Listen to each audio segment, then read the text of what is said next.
Welcome back, everybody. This is Brian Kelly from Association Mavens, where you get direct access to some of the foremost thinkers and teachers in the association industry. My guest today is Susan Cain. Susan is the author of the book Quiet, The Power of Introverts in a World That Can't Stop Talking. And she's also the opening keynote speaker at the ASAE Annual 2013 Conference in Atlanta this year. Welcome to Association Mavens. Thank you, Brian. It's such a pleasure to be here with you. Well, Susan, I am a big fan of the book, and I find a lot of the concepts that you talk about is very, very interesting. So what I'd like to do is cover some questions that I have about the book and then see how that directly correlates with what you'll be presenting at the conference during your keynote. Sounds great, Brian. Okay.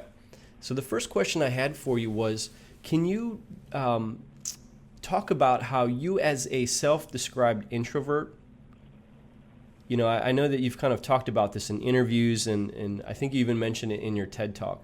But how have you built this extroverted persona that we all see in videos and media appearances, etc.? I'm really curious to explore that first before we get into the content of your book. Oh, yeah. Well, it's funny because to me, I don't think I do have an extroverted persona in the media. I think I have a persona in the media of an introvert who is talking about stuff. And and I think in that I am like thousands and millions of introverts who are out there. You go into the organizations that many of your members are a part of, or you go into any company or any school, and they're filled with introverts, right? Because introverts make up a third to a half of the population. It's really 1 out of every 2 or 3 people. So there are a lot of introverts who are kind of out there talking about stuff that they care about, and they may be I don't know, maybe for that moment they're seeming like extroverts, I suppose, but actually what I really did before I started my career as a public speaker, I went out and I actively looked for role models of introverts who I thought were very powerful, effective public speakers, but who were speaking in a kind of introverted style. So I knew for me I wasn't going to be a kind of like the showman on stage. That was Right. never going to be my persona. Instead, I was going to try to engage people by saying things that I think are interesting and important and true. And I think there's a lot of people who are out there communicating in that vein, and it's important for us to know that there is more than one style of communication that can be incredibly effective. Well, the thing I think that is interesting is first that you kind of feel that you don't have that extroverted persona. And I definitely understand what you're saying. But to me, the thing that I think is really powerful is very likely due to the fact that you're passionate about this message that you're sharing. And it's also, something that you're very connected to. And so you light up when you talk about this with people, which is pretty interesting. Oh, thank you. And that is a really interesting point, and that is something I counsel introverts and extroverts alike when it comes to public speaking or any kind of communication. Really, you have to be animated by something that you're passionate about, because people can feel that. This is actually, it's even a broader rule of thumb for any kind of communication in life. Whatever you are feeling inside is going to have a way of making itself felt to the person you're talking to. You can't really disguise your inner feelings. So you have to be animated by passion first and foremost. And if you're passionate about something, people will feel it, whether you're presenting that passion in the form of a showman style or in a quieter style. It's the passion that comes through. So if just for anyone who's listening out there, if you find yourself called upon to make a speech, let's say, about something that you're not that excited about, my best advice is to figure out the angle that's most interesting to you and most exciting to you and speak from that place, from that angle. Awesome. So where did we get the idea as a culture that extroversion is an ideal character trait? Well, really, this started for the most part at the turn of the 20th century, where what happened was, until then, we had lived in what historians call a culture of character, where people really valued each other based on their inner worth.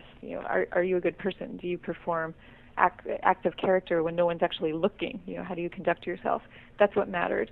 But then, at the turn of the 20th century, people started moving out of the small towns where they had lived and worked alongside people they'd known all their lives, who could really be good judges of their character. And now suddenly they're moving into cities, and they're working alongside people they've never met before. And so all of a sudden we moved into what historians call this culture of personality, where what mattered was, could you sail into a job interview and be magnetic and be dazzling and be charismatic? Excuse me. Those were the things that started to matter. And in some ways we're really, it's more than 100 years later now, but we're living still in that culture of personality. Though I predict that it's about to shift, because we're now entering an era where what matters more than ever is the ability to innovate, the ability to manage risks, the ability to just contribute to your organization, whether you're working in an office or working from home or working from across the world. People have all kinds of ways now of actually adding value that don't depend on kind of gliding down the hallways, waving at your colleagues.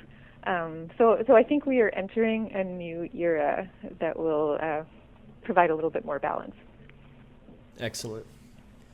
Well, the next question I have for you is, what is the myth surrounding this notion of charismatic leadership?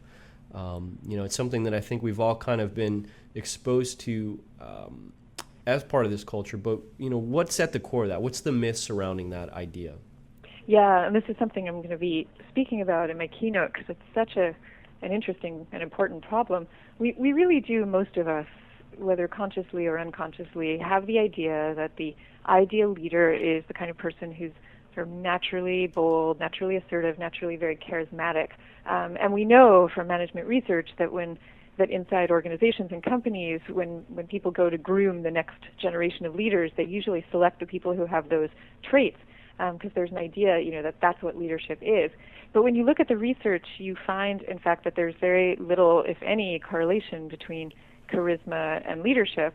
In fact, one really interesting study that came recently out of Wharton by the professor Adam Grant found that introverted leaders deliver better outcomes than extroverts do when they're managing proactive employees, because the introverts tend to let those employees actually run with their ideas and implement their ideas, whereas an extroverted leader is perhaps unwittingly more putting their own stamp on things, and other people's ideas aren't coming to the fore as much.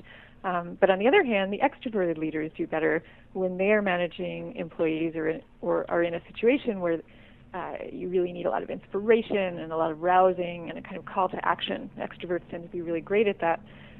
So the point with all of this is that we need both kinds, right? We need introverts, we need extroverts. They each tend to be good in different ways and at different things.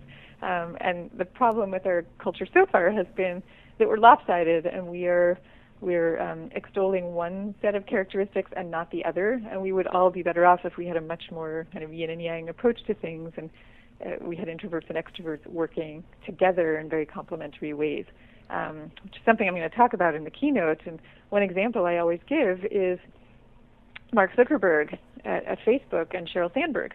So Mark Zuckerberg, famously introverted CEO, who works together with Sheryl Sandberg, very extroverted COO. And part of the reason they are such a great team is because they have these very complementary personality styles, and they each excel at and are interested in very different kinds of work, and they respect each other. And so together, they're greater than the sum of their two parts.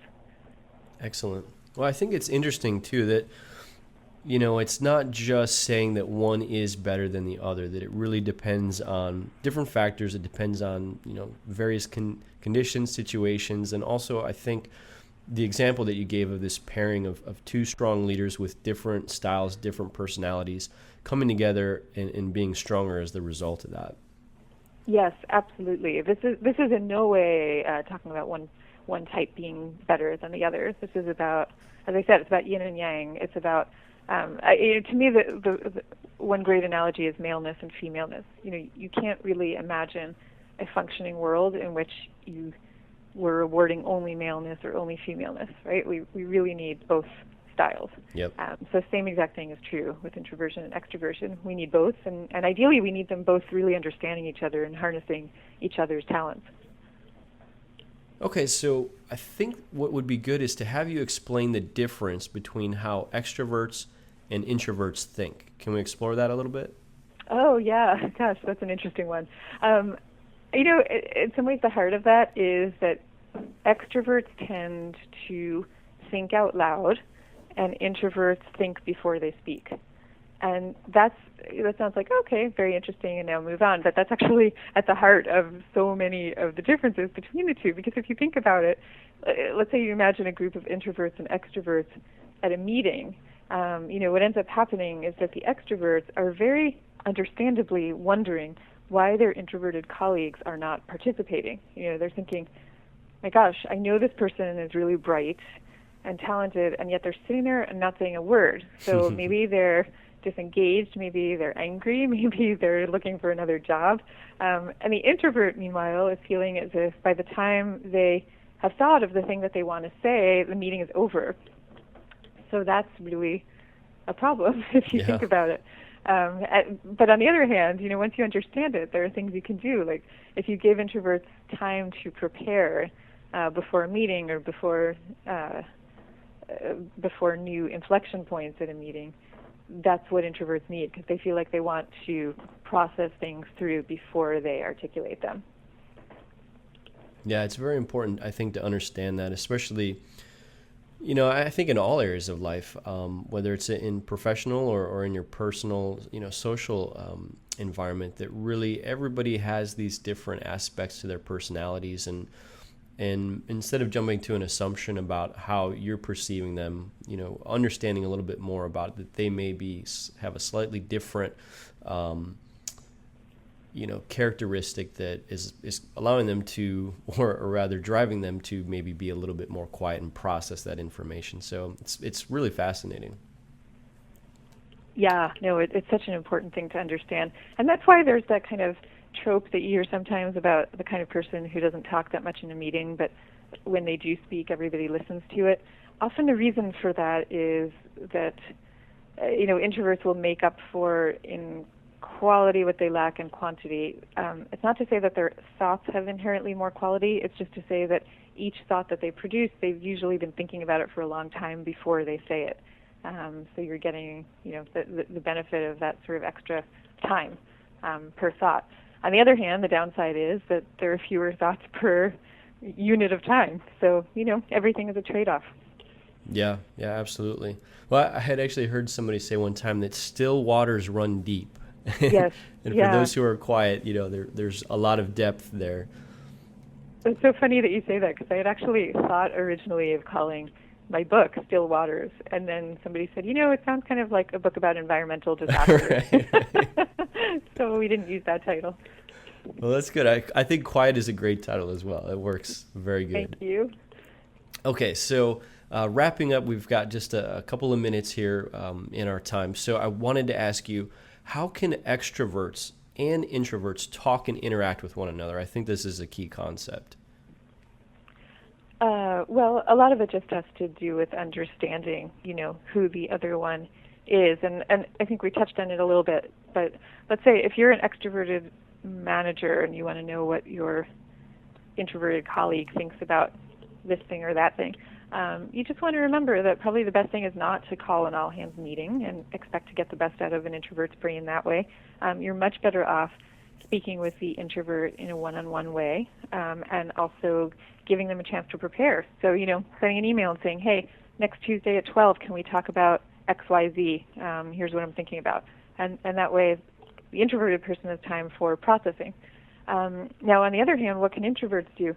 If you're an introverted manager or a colleague, you probably have to remind yourself and maybe even schedule for yourself times to leave your office, leave your desk, and walk around the halls and chat with some of your colleagues.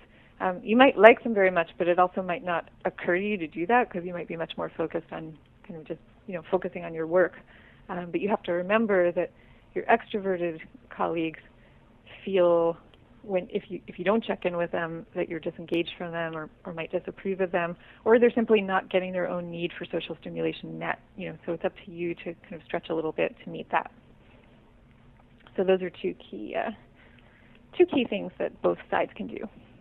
Great. Those are good takeaways for those of us that want to communicate better with either the extroverts or the introverts in our office.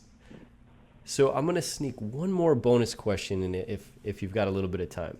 Sure. Okay.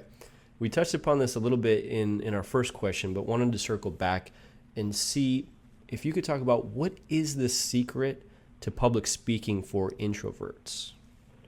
Well, I guess it's really a couple things. Now, introversion is not the same thing as shyness, and yet we do know that introverts tend disproportionately to be afraid of public speaking, but plenty of extroverts are also. So if you are that person, whether an introvert or an extrovert, who's afraid of public speaking, the best thing you can do is what psychologists call desensitization, and that means exposing yourself to this thing that you fear in very small, very manageable doses.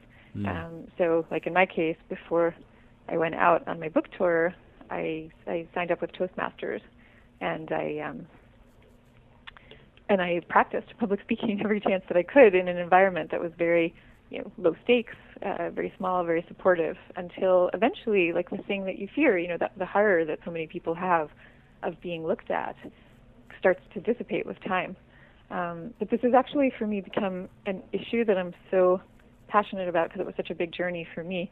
I'm actually in the process of creating a course, an online course in public speaking for introverts, with the idea being to give introverts examples of other successful speakers like them, and to show what those successful introverted speakers are doing that works so well. And again, it doesn't mean being the loudest or most animated person up on stage. It means rather, telling interesting stories and making compelling points and being really present and learning how to be present and be authentic with an audience so that they feel like you're really there with them and you care. Fantastic. So we're going to be developing all that in our course. Yeah, well, thank you for sharing that. I think it's interesting to kind of hear some of the things that you've written about and how that applies specifically to the things that you've gone through. So again, I appreciate you sharing that. Oh, sure. Thank you. So Susan, if somebody was interested in learning more about that online course that you're developing, how can they get in contact with you? Oh, yeah, good question. The best way right now is just to shoot me an email, and in the subject line, just say something like interested in online course. So my email address is Susan, S-U-S-A-N, H. Cain, C-A-I-N, @gmail.com. So it's just Susan H. Cain, C-A-I-N, @gmail.com. And whatever you put in the subject line, it'll get to us, and we'll sign you up to be on our mailing list for once the course is developed. Very cool. Well, Susan, thank you so much for doing this interview, and thank you to everybody for listening. Be sure to sign up today in the upper right-hand corner of this website to be updated via email when new interviews are posted. Also, be sure to follow @BrianKellyNow on Twitter to stay on top of all things Association Mavens related. And lastly, please submit your recommendation for which Association Maven you'd like to see interviewed next. Thanks again for watching, and I look forward to bringing you more great interviews. Bye-bye.